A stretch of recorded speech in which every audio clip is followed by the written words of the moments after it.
Well, hello, everyone, and welcome to Leadership Today.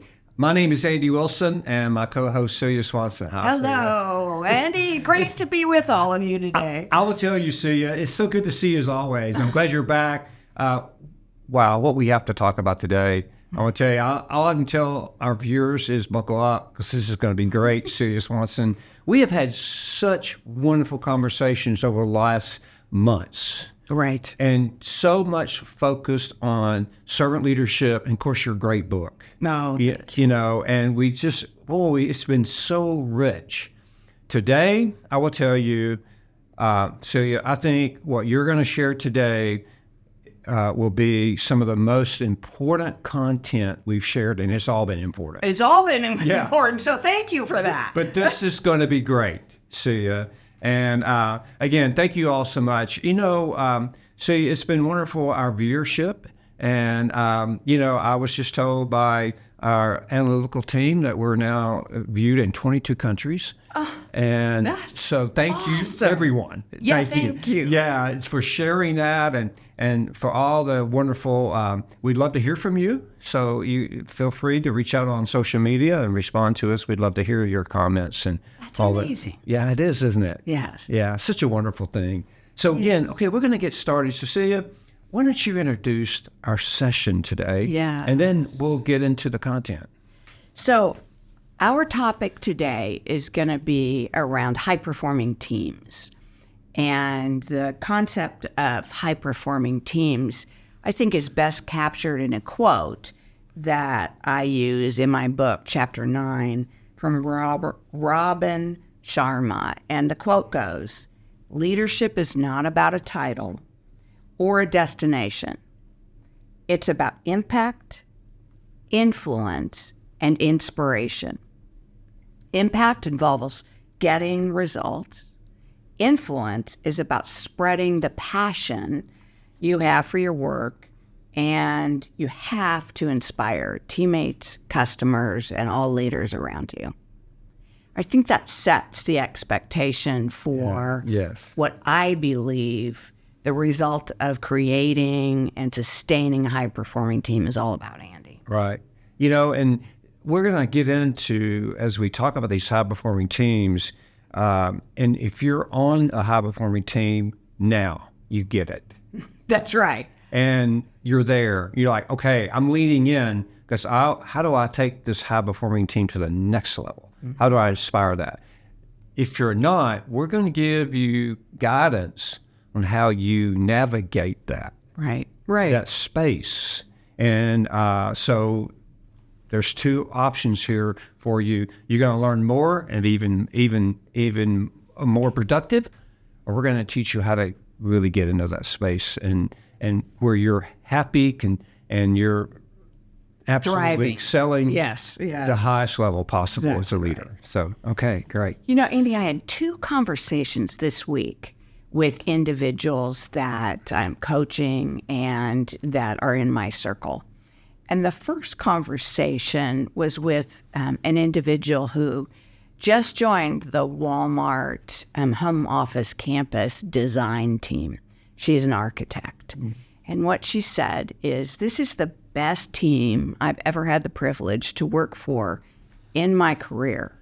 They are smart people.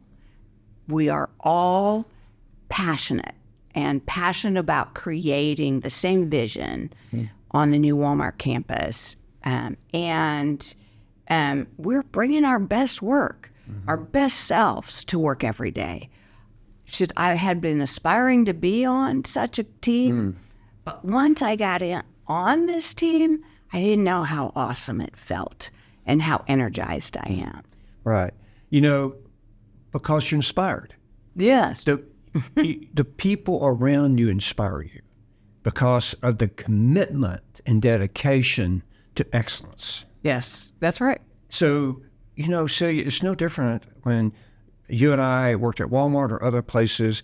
We were around great leaders, and they inspired us. And you went home at night and like, okay, tomorrow, how do I step up my game? Right. How do I lean in on this?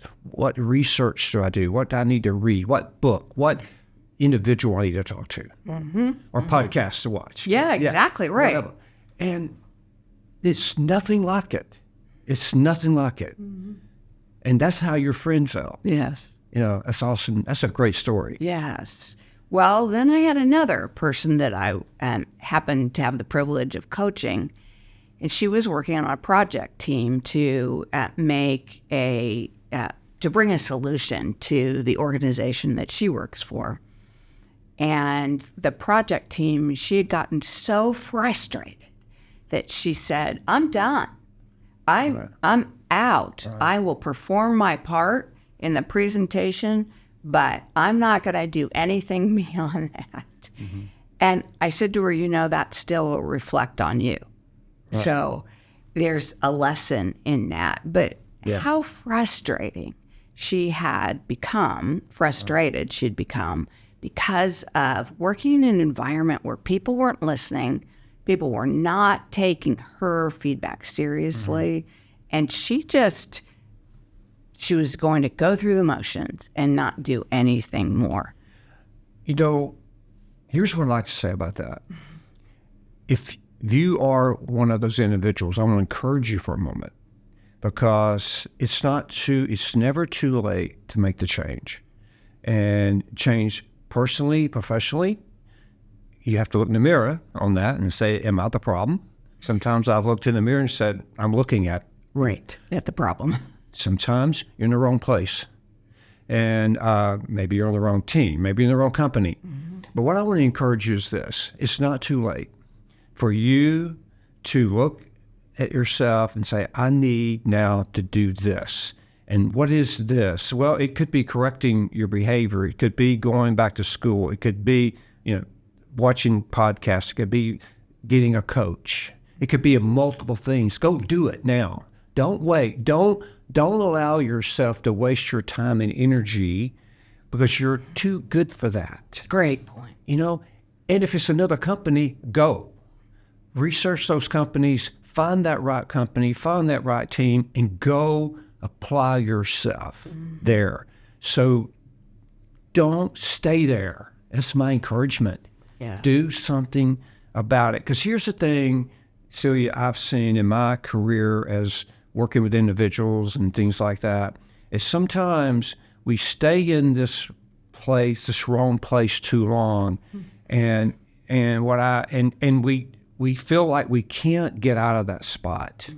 Well, it's never too late to make those changes, because you stay in that place too long, you will develop really poor habits. Yes. And you want to get yourself out of that. Yeah, you'll take on a bit of the sense of the environment that you're in. And when we start in our career, Celia, our leaders are pouring into us, they're helping us, they guide us, we're learning by our mistakes, and we're correcting and we're learning just how to navigate, being a leader, a manager, a leader at that point. So we get feedback. Sometimes you may be in this place where you've been there for a while, you don't get a lot of feedback now because you're expected to know these things, but you have now unfortunately developed some bad habits or whatever. As I said earlier, make a change. I'm encouraging. We're encouraging you. Yes, we are encouraging you. That's exactly right. Yeah. Don't just settle there. And Celia's going to give you such great. Stay tuned. You're about to get a lot of help here. Okay, if you're in that space. So, have you ever worked in an environment like the first person described, where you were, working at your best and you were bringing your best to that team and to the project? Have you ever worked in that kind of environment, Andy? I won't give the Walmart example. Okay. I could, but it happened again, which I had such a wonderful career at Walmart and surrounded with great leaders, and we could just stop there and go down this path, but I had the opportunity to meet a man at Walmart, and Don Soderquist, who was the vice chair at Walmart. And one day in his office, he said he was talking about his retirement, and we were dealing with some issue, and I had to get his advice and guidance on it.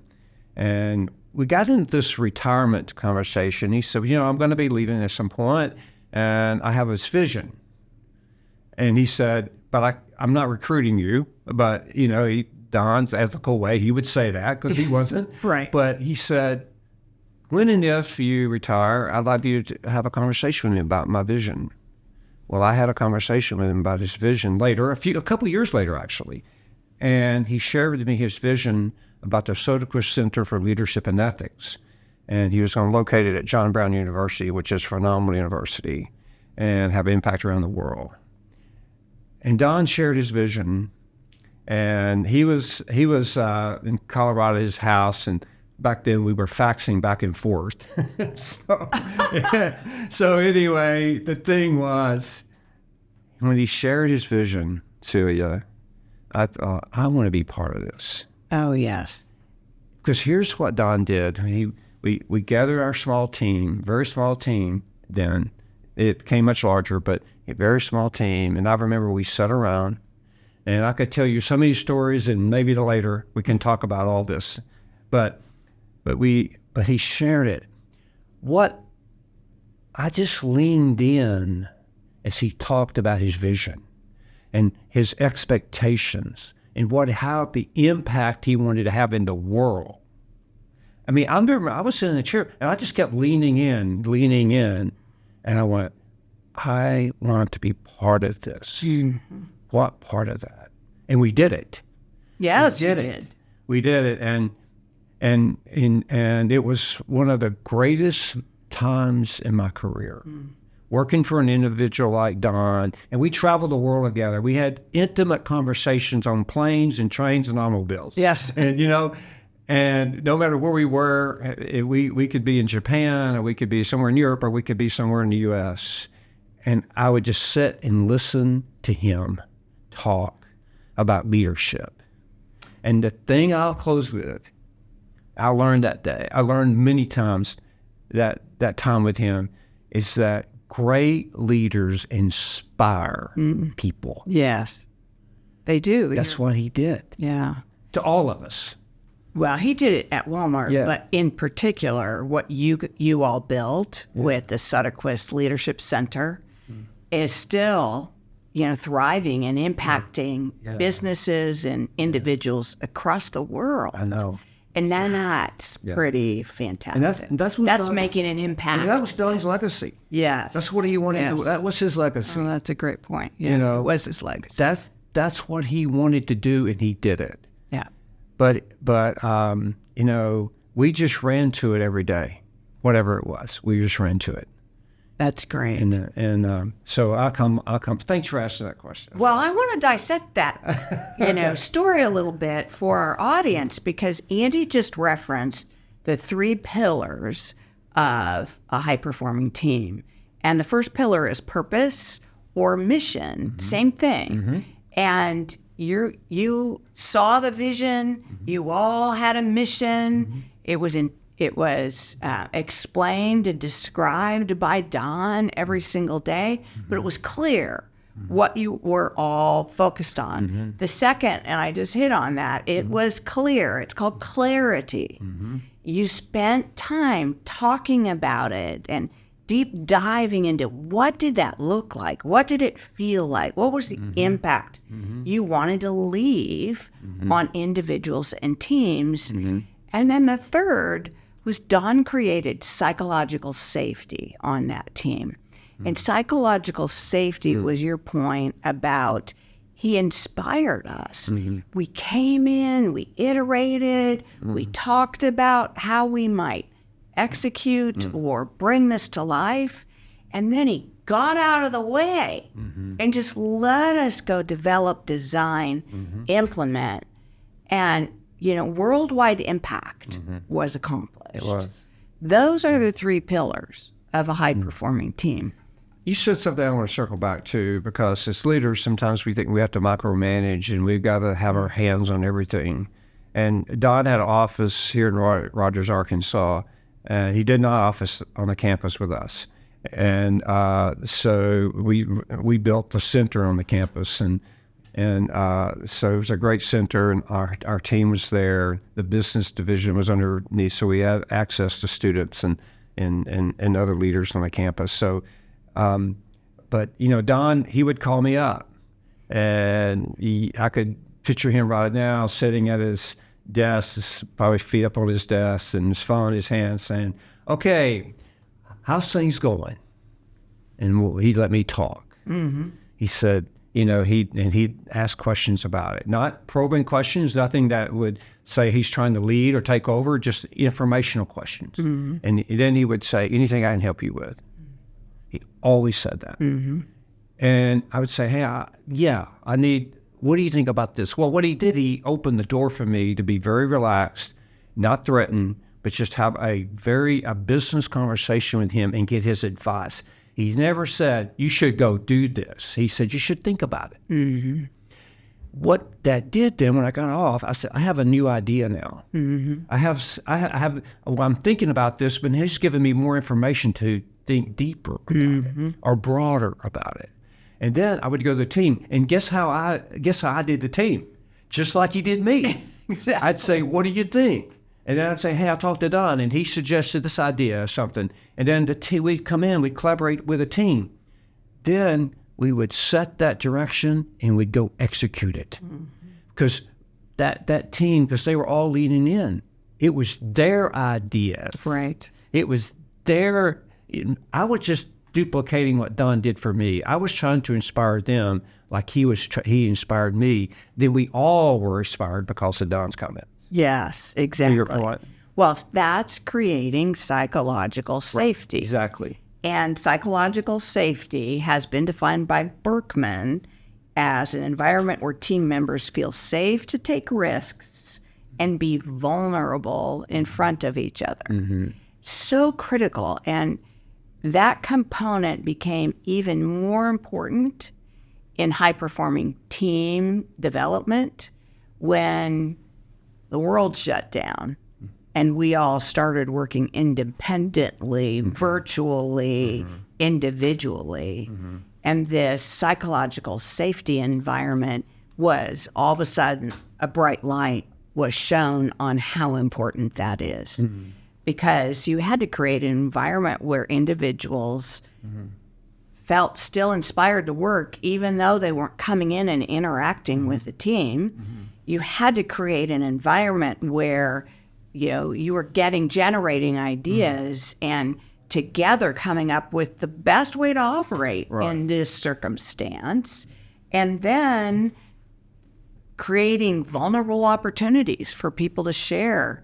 This isn't working for me, or I'm thriving in this environment. Yeah. When we come back to work, can we do a blend of some of this individual, virtual, and team? Mm-hmm. And that's what Don did. Yeah. I love that. I'm going to underline something you said during the time of COVID, and U.S. workforce, they do a poll each year, and they talk about 3 critical points about engagement. You're engaged, unengaged, and disengaged. And because of the way we worked, our engagement really went down those couple of years as a workforce. But back to what Don, he understood these components very well. And I remember one time he said something. We were presenting to an organization somewhere, I think it was in Japan actually, and we were talking about this engagement. And we were at that point using not the U.S., but the world status, information at that point. And so he and I were actually on a flight over to Japan talking. And he said, "Hey, talk to me." We'd sit beside each other, and he said, "So talk to me about what you're thinking about, what can I do? How can I help when I get there?" We would discuss this on the plane going over. Mm-hmm. And again, that showed you he was not micromanaging all. He said, "Hey, what are we talking about?" Mm-hmm. So we'd go back through and we'd walk through it. And he said something to me on a plane trip. He said, "Here's the goal, Andy." He said, "The goal is get the highest possible engagement with your people." He said, "That's what drives the organization. Mm-hmm. That's what drives the teams." He said, he said, whatever the number was, recently in the U.S. it was around 30%, just above that. But what Don was saying, let's get to 90%. Right. Let's go get the 100%, but let's go get the 90. Yes. Because with 90, look at how productive your organization or your team is. Right. And as a leader, that's what you want to do. You want to lead in a way to create the engagement. Yes. When you have a great high number, you have less not engaged and much less disengaged. Right. Because the disengaged are done. Right. They're like that They're person. done. The second Yeah. story. I'm done. I'm done. Done with that team. Point make it. That's exactly where I was going. Just like your second story. That person's done. Okay? They are not engaged. They're disengaged. Right. And they need to leave Or make a change. Or make a change Yeah, or something. That's right. And if you find yourself not engaged in an organization, if you're not engaged, how do you get to engage? Right. That's what I was talking about, bad habits and all that earlier. You're disengaged at that point. That's when you need to go find something to inspire yourself. Right. Right. Yeah, exactly. And it might be doing multiple things and not something you're doing today. Yeah. But that's okay. Back to your point on engagement, what were those numbers, those national Gallup poll numbers on engagement? Well, the latest status I have is the Gallup poll U.S. workforce is engaged was 33%. Engaged, 33%. Not engaged, 51%. Oh. Not engaged, what that is, Celia, that's where you're just borderline and you can go up or down. Mm-hmm. You're more than there, but you're not much more than there. Mm-hmm. It's not like story one that you told. Mm-hmm. That person's taught, that is engagement. Right. Because they're saying, I got to bring my A game because this is an A game group. Yes. And I want to be better. And that person will grow and develop in that group. Yes, that's right.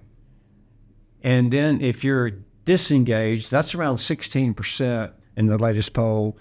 That's when you just need to go find engagement. Right. That's right. Do it. Don't wait. That's right. Go do it. That's my encouragement. Because life is just too short to feel that way. Yes. But that 51% disengaged, that's an opportunity. Now, exactly. I know I see the world through rose-colored glasses. I understand that. But that, I don't see them as being, let's not go put effort into them. I absolutely see them as the group we need to go pour into. Yes. And aspire to use our other stories and get them into the engaged. And as a leader, you should know where your group is.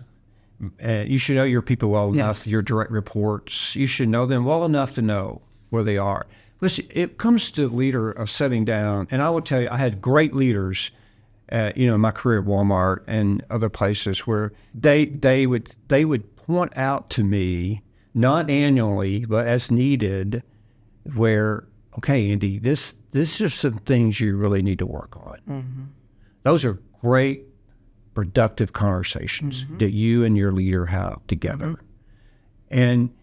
And as I said earlier, and I'm going to underline this one more time, as we mature in business and age, we have these habits we create that are sometimes not good. Mm-hmm.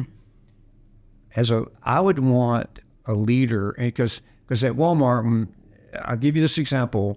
When I was promoted to officer of the company, I was about half the age of some of the people reported to me. Mm-hmm. I was 30 years old, and some of them were older, much older, 20 years at least. Mm-hmm. And in their career, Celia, some of the leaders, they'd not sat with them and said, let's talk about your leadership. I did that because I didn't know not to do it. Right. That's how you were taught. That's right.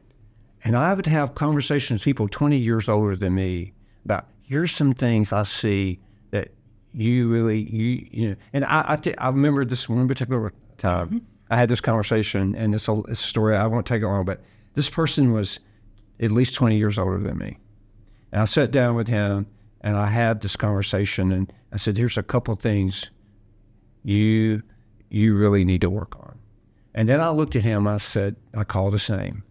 I said, we'll just call it Mike, and that's not his name, and sorry, Mike's. But anyway, I said, I looked at him and I said, you have forgotten more about retail than I know. Now, here's my question to you. Why are you not doing these things? And I remember he looked at me and he said, no one said that to me before. And I said, well, you know what our expectation is. You know how we want to lead our teams and the expectation we have of leaders here. So why aren't you doing that work? And that's why I said earlier, as we age sometimes and all, we create these bad habits. Mm-hmm. Here I was 20 years younger, bringing that bad habit in front of him. Mm-hmm. I will tell you, we became friends. We respected each other. And I remember after he retired, we had great conversations, and he would always say to me, this young guy then, thank you for being so honest with me. That's what you're talking about. That's right. See, Exactly. that's what leaders, you have to do. You can't ignore this. Right. Because you're doing that individual disservice, not only the company or your team, but you're doing a good service. And let me tell you, he taught me so much more after that conversation about retail that I didn't know. Yeah. That is the best example of being vulnerable. Yes. And therefore open to hear the feedback that is purely meant for you to be better at what you're doing. I mean, it's just a beautiful example. Yeah, I could tell you so much more about this, our relationship as it went through the years. But I will tell you, I learned so much that day. And I remember that day like it was yesterday, this morning. That's the impact. Great. Yes. But that's your role as a leader. Yes. That is your role. And the 6 or 7 years I spent with Don Soderquist, the Soderquist Center, I just heard this every day, which was so awesome. Mm-hmm. You know, from a guy that just would talk about it and lead it by example. You know, that reinforces the second pillar. So we started on the third pillar, psychological safety. The second pillar is clarity. And what you're saying, and I was able to experience it as well with Don, was water on stone, clarity. It's reinforcement. Your behavior is exactly like what you're asking others to do. And so they don't just hear words, they see it demonstrated, but it's very clear and it's reinforced. That's the second pillar, clarity, and aligning people around a common vision. And then the first pillar is around purpose and mission. We've talked a lot about purpose and mission, so I'm not going to delve any further into that. But those are the three pillars of every high-performing team. The research here is deep on what distinguishes and determines a sustainable high-performing team, and those are the three components. But now I want to flip into a tool that I discovered when actually we were trying to bring together all the human resource executives at Walmart, and we were being guided by corporate Walmart and the vision and the way we were going to interface with each of our different divisions in the organization, and we were not performing well. HR was viewed as very paperwork-oriented, policy-oriented, and we brought in a gentleman whose name is Howard Gutman, and he has books, a wealth of books written on high-performing teams and high-performing team behavior. But he left us with the tool that I have used so many times now, Andy, and it's called the high-performing team behaviors.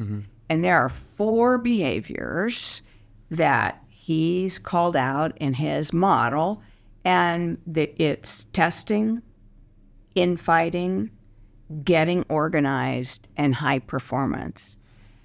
The reason this tool, and we will post it on the website. Yes. Or you can go on to celiaswanson.com and it's posted there as well. But the reason this is such a powerful tool for me is twofold. It describes in quadrant 4 exactly what the behaviors are of a high-performing team. And they are clear team goals, the right players in place, clear roles and responsibilities, a commitment to winning for the business over self-interest, agreed upon protocols for decision-making and conflict resolution, a sense of ownership and accountability, confronting comfort, but confronting is the first step to creating comfort and dealing with conflict, and then a periodic self-assessment. Those are the 8 specific behaviors that define a high-performing team. Well, how many of us are working on a high-performing team right now? It's very hard to get into that high-performance quadrant. But it also goes back and gives you the behaviors that exist under stage 3. And that's getting organized. And that's, clarifying. You're in the process of creating clarity for roles and goals. You're developing skills that are needed for the team performance. You're establishing procedures, you're giving feedback, and you're confronting issues, not people. That's the getting organized stage. The infighting stage is personalization of issues. Individuals and members of the team feeling attacked and frustrated, finger pointing, tension, or control issues. That's in the infighting stage. In the testing stage, where a team just gets formed, is the air is thick. Some team members are coming in with maintaining a facade, fear of confronting individuals and issues, a denial of conflict, and team members wary of one another, wanting to really understand, okay, why are you here? And why am I here? And how do I create an understanding of the political landscape? When you're in a high-performing team, you're not looking at the political landscape. It has no impact on you. Right, absolutely. Because you know where you stand, why you're there, and you are all there for the same purpose of excellence. So my challenge when I do high-performing team workshops is I give people a copy of this model, and I say, where is your team? Right. The team that you are working on today. What are the behaviors? What stage are you in? Yes. That's right. What are the? Or you could be in multiple stages. Probably. You could be in between stages. Yeah, in between you could stages. Be transitioning. Right. Either forward or back. Yeah. Once you get to the high performing stage, which is very hard to get to, it's pretty easy if there's a change in scope, a change in the leader, a change in a team member. You can fall back into those other 3 stages. Right. But really taking time to identify and use the language around these behaviors that you're seeing on your team, from your team, is critically helpful tool to then saying, is that really what we want to stand for? Is that how we want to be perceived? Are we achieving this ultimate performance excellence goal? If you're not, then assessing where you are and then consciously moving yourself forward into what are those behaviors that we need to adopt in order to shift into hopefully that getting organized team, getting organized stage, and then moving to high performance. I love this model. That is so good. I love the model too. It's great, and I had a chance to see it earlier, and when I was reviewing it after our visit recently, quite frankly, the thoughts that I've shared today around Don Soderquist, your model helped remember. Okay, when I was looking at these high-performing teams, that's the model, the things, the comments I said about Soderquist Center, others. That's where they come from. Yeah. Because when I read those 8 points, what did I think about? The one of the best teams I was on. Right. One of the best teams I was part of. Then a leader that inspired us to be the best. And I would say to you this: take this podcast and go someplace where you can just listen to it and think about yourself as a leader, and then spend some time thinking about your team with Celia's, download the model, or you can sit on our website and grab it. But download that model and spend some time thinking about this, and then set your course. Mm-hmm. What do you have to do to be ready? What do you have to do to help get this team of yours ready? And then don't hesitate to reach out to, message us on LinkedIn or whatever, but go do this. Mm-hmm. It will change your life. It absolutely will change your life, because it will change how you're showing up. Yeah. And it will change no matter what seat on that team you hold. You'll be showing up every day with a commitment to move that team's performance forward for no individual benefit of yours other than working on a high-performing team. And that's it. But it's a constant assessment, Andy, and that's why I love your challenge to our audience. Borrow this. Please. Here, Gracious and Strong. I'll recommend it. And we've had, Celia, 6 or more great podcasts right here. Yes, we have. And what the future holds for Celia and I is that we're going to continue to be here with servant leadership podcasts, and like today, we're gonna go deeper and deeper and deeper into this with you, and we're gonna share not only just our experience and insights, but just like today, where Celia brings another instrument and introduces it to the table and all. It's gonna be, Celia, thank you for the past, but I will tell you, as I glance back, I am looking excitedly for the future of what you and I are gonna talk about with our audience in the future. I am too, Andy. I think I'm proud of what we've put into place with these podcasts. And I'm encouraged, to your point, forward-looking, that there's so much more that we can tackle in our podcasts. Right. And I'm grateful for you. Well, reaching out to me and saying, "Hey, do you want to do this with me?" I'm like, "Yes." Let's do it. I'm thrilled. But thank you so much for our viewers and our listeners. It means so much to us. Servant leadership today, it is so much about you, and we want to hear from you. So reach out to us on social media and message us, and we'd love to hear your thoughts and comments as we begin to develop the infrastructure for our next sessions together. So again, thank you so much. It's just wonderful to be here. Again, Celia Swanson, thank you. Thank you, Andy. Okay, thank you, everyone, for all your listening and feedback. Right. We appreciate you. I'm Andy Wilson. Thank you very much. Have a good day.